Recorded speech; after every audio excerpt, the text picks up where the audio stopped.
Good morning. तर थंडी बघा किती पडली आहे आणि एवढ्या थंडीत आता पाणी आलं आहे, तर पाणी मला भरायचं आहे. शरूचे पप्पा आज लवकर गेले, त्यांना बंदोबस्त होता, ते ड्युटीला निघून गेले पहाटच. आणि मग मी पाणी भरून वरती आले, चहा वगैरे करून घेतला आणि बिछाना पडला होता, त्याच्या घड्या वगैरे मी घालून घेतल्या. आणि शरू शाळेत गेली होती, तिला मी शिरा दिला होता डब्याला.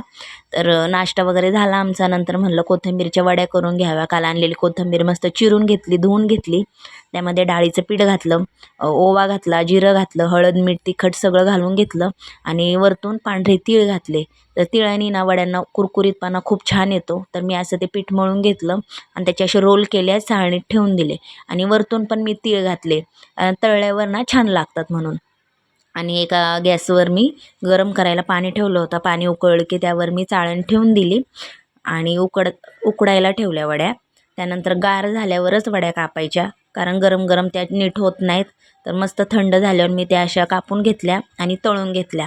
आणि आज आमच्याकडं ऋदू आली होती, तर शरूला आणि ऋदूला मी वडी आणि चपाती खायला दिली. तर त्यांना विचारलं कसं झालं, तर त्या म्हणल्या छान झाल्यात. नंतर हे दिवसभरात साड्यांची कामं होती, तर ती करत बसली. अख्खा दिवस माझा आज बसून गेला होता असा.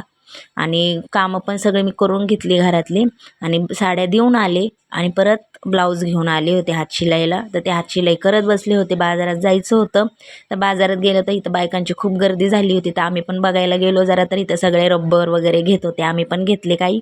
आणि पिहूला घ्यायचं होतं चार्ट, तर तिला ABCDचा चार्ट घेतला आणि घरी आलो. यांना थोडंसं म्हणलं अभ्यास करा, तर या बसल्या ड्रॉइंग करत. तर माझ्या पेजला फॉलो करा, लाईक करा, यूट्यूबला जाऊन सबस्क्राईब करा. बाय.